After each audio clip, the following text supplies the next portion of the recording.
Now students, let's move on to our next type, which is unit matrix और identity matrix. एक unit matrix या identity matrix क्या होती है बेटा, चलिए इसको देखते हैं. अ स्क्वायर मैट्रिक्स, अब देखो यहाँ भी हमने पहले क्या जिक्र किया है कि एक स्क्वायर मैट्रिक्स होनी जरूरी है, ठीक है ना. आइडेंटिटी मैट्रिक्स हमेशा स्क्वायर मैट्रिक्स के लिए ही डिफाइंड होती है, कभी भी किसी रेक्टेंगुलर मैट्रिक्स की आप आइडेंटिटी मैट्रिक्स डिफाइन नहीं कर सकते, ठीक है ना.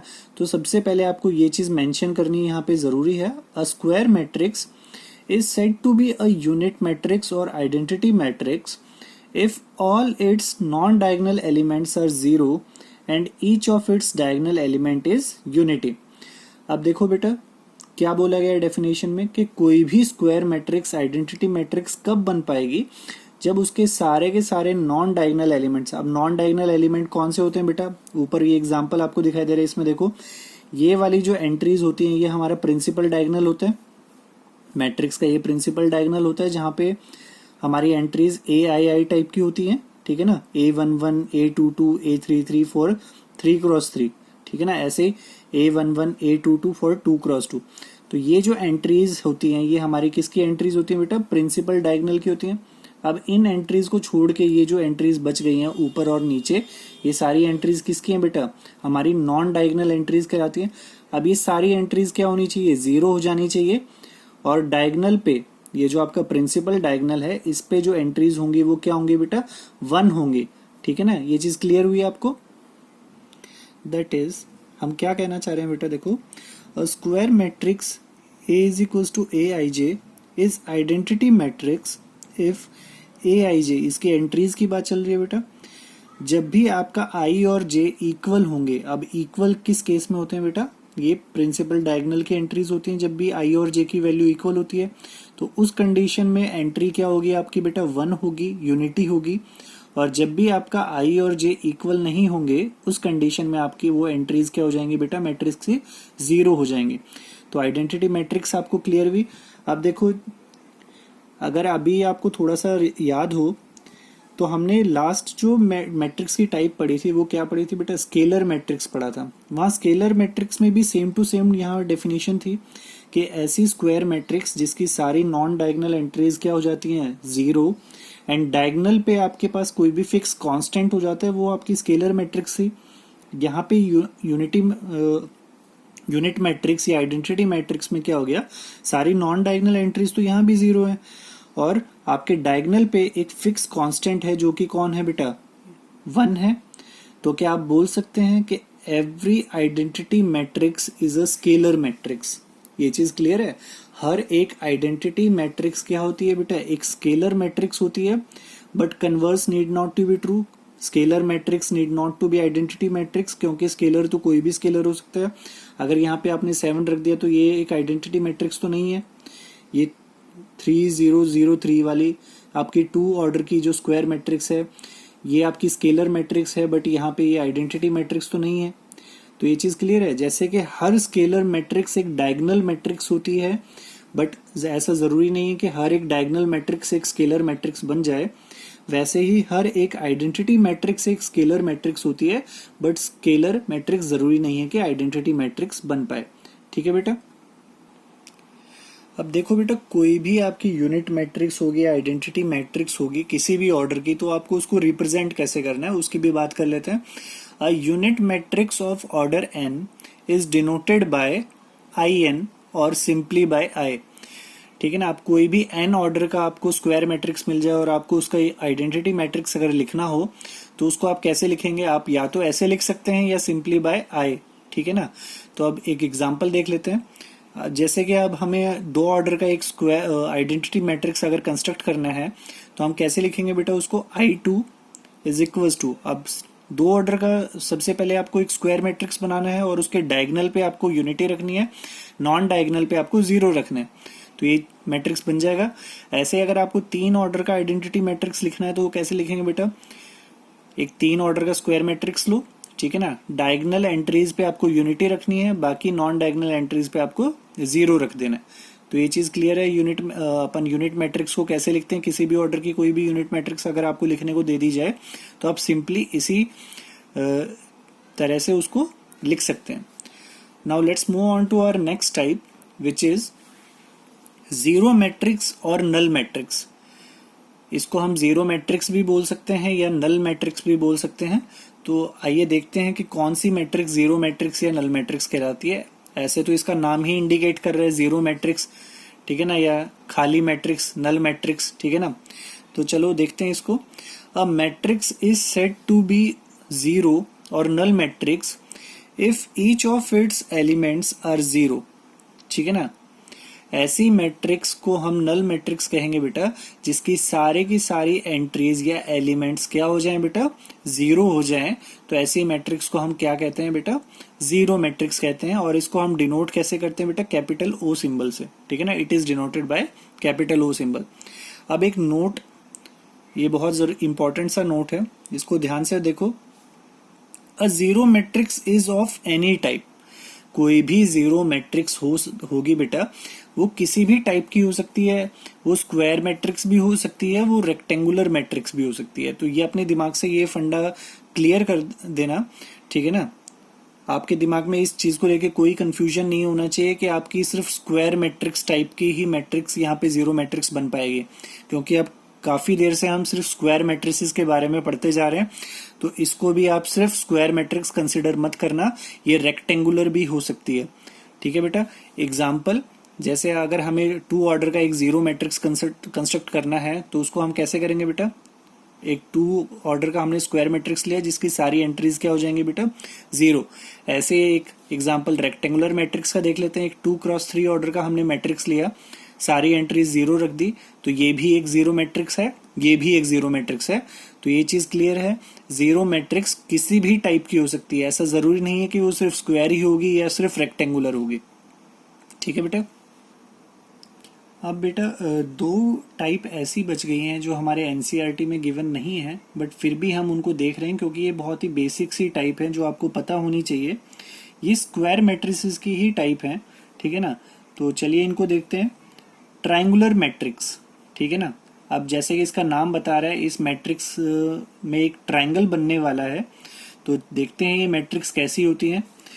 Triangular matrices are of following two types. दो टाइप की मैट्रिसेस होती हैं बेटा हमारे पास ट्रायंगुलर मैट्रिसेस में। फर्स्ट होती है हमारे पास अपर ट्रायंगुलर मैट्रिक्स, ठीक है ना। अब ये अपर ट्रायंगुलर मैट्रिक्स क्या होती है, अब जैसा कि मैंने आपको बता दिया कि ये स्क्वायर मैट्रिसेस की टाइप होती है, तो ये अंडरस्टूड है कि यहाँ पे स्क्वायर मैट्रिक्स ही लेंगे हम।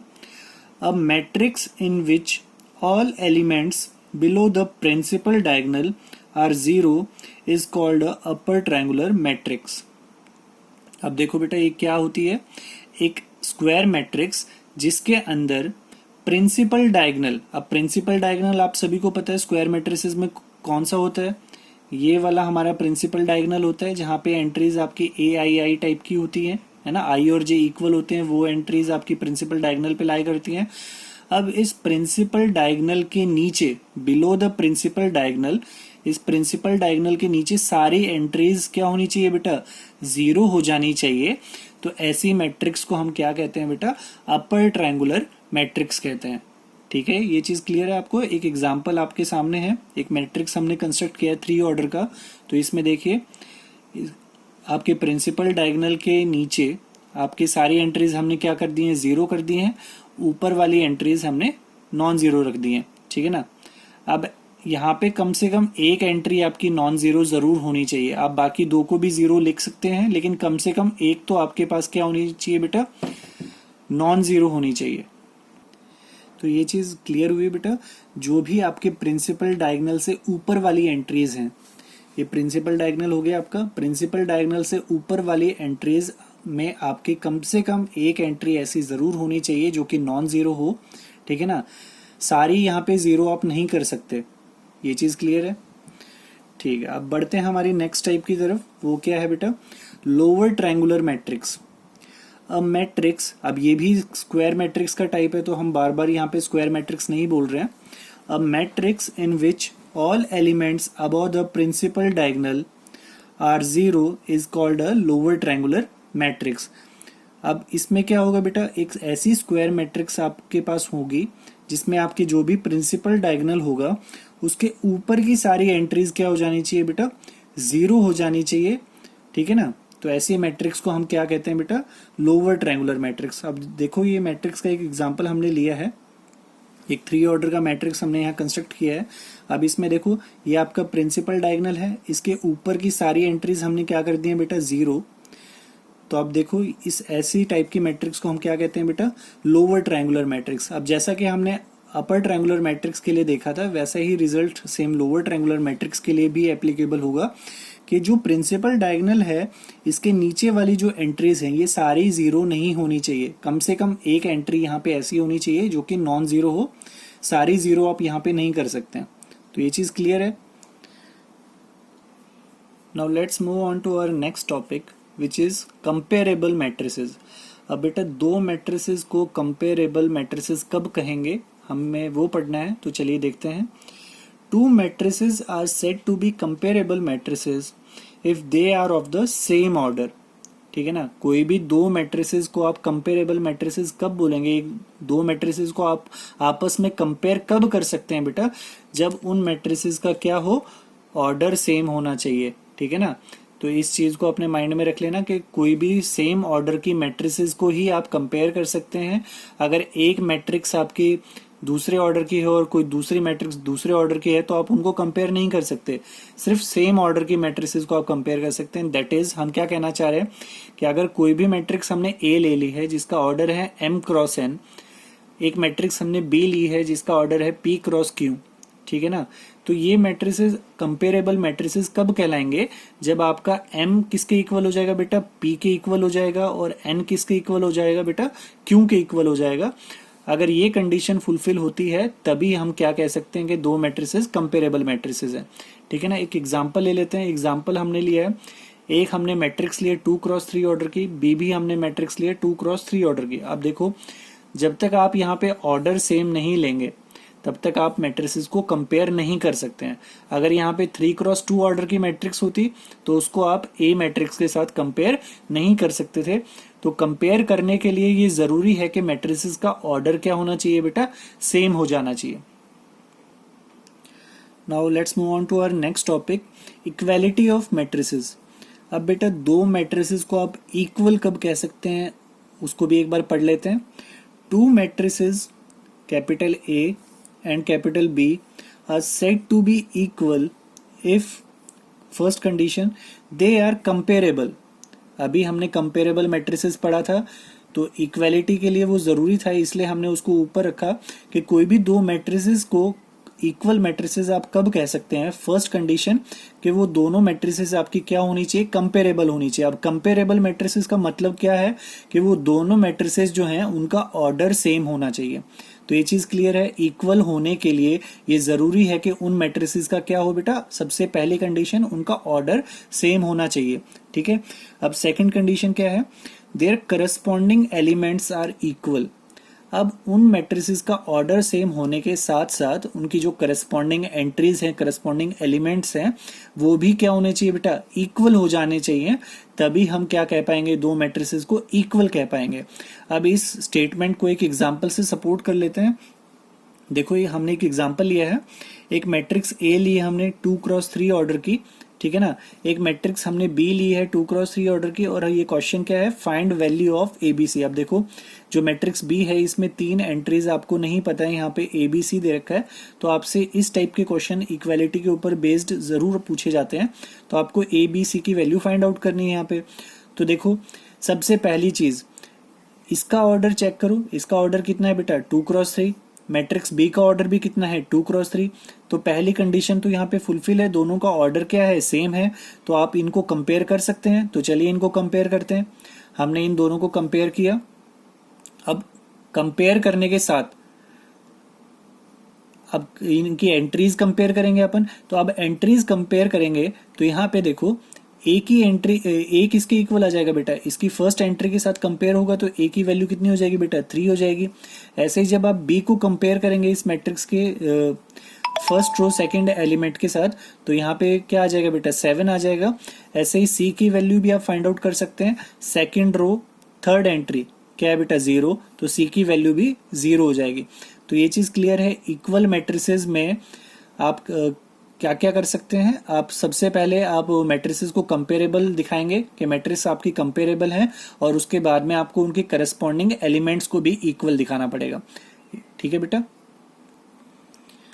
Now let's move on to our last topic of this introduction video, which is trace of a matrix. अब ये trace of a matrix भी बेटा हमारे NCERT में given नहीं है, बट ये एक बेसिक सी चीज़ है जो आप सभी को पता होनी चाहिए कि किसी भी मैट्रिक्स का ट्रेस क्या होता है। ठीक है ना। तो ट्रेस ऑफ अ मैट्रिक्स क्या होता है बेटा? कुछ नहीं होता है बेटा, उसकी डायगोनल एंट्रीज का सम होता है। तो trace of a matrix is equals to क्या होता है? Sum of its diagonal elements और एंट्रीज।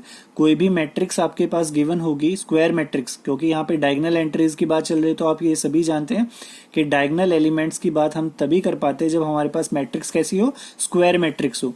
तो किसी भी स्क्वायर मैट्रिक्स का अगर आपको ट्रेस पूछा जाए तो ट्रेस क्या होगा बेटा? उसके डायगोनल एलिमेंट्स को आपको ऐड कर देना, उनका सम कर देना। तो एक एग्जांपल ले लेते हैं। एक मैट्रिक्स हमने लिया है बेटा 3x3 ऑर्डर का। अब हमें इस मैट्रिक्स का ट्रेस निकालना है, तो हम क्या करेंगे? इसके डायगोनल एंट्रीज का सम कर देंगे। तो डायगोनल एंट्रीज कौन कौन है बेटा? 1 है, 4 है एंड -3 है। तो इन तीनों का सम कर देंगे तो कितना आ जाएगा? 4 + 1 5, 5 - 3 इज इक्वल टू 2। तो ये चीज क्लियर हुई आपको ट्रेस ऑफ अ मैट्रिक्स क्या होता है। तो आप देखो बेटा, इसी के साथ हमारा फर्स्ट एक्सरसाइज का इंट्रोडक्शन वीडियो खत्म होता है। आई होप इस इंट्रोडक्शन वीडियो को देख के आपको मैट्रिसेस का एटलीस्ट 50 to 60% आपको क्लियर हो गया होगा। बाकी का जो पोर्शन है वो हम जब क्वेश्चन लगाएंगे तो उससे आपको क्लियर हो जाएगा। And if you like this video then please share it with your friends. अगर आप लोगों ने अभी तक चैनल सब्सक्राइब नहीं किया है तो प्लीज हमारे चैनल को सब्सक्राइब करें। Thank you.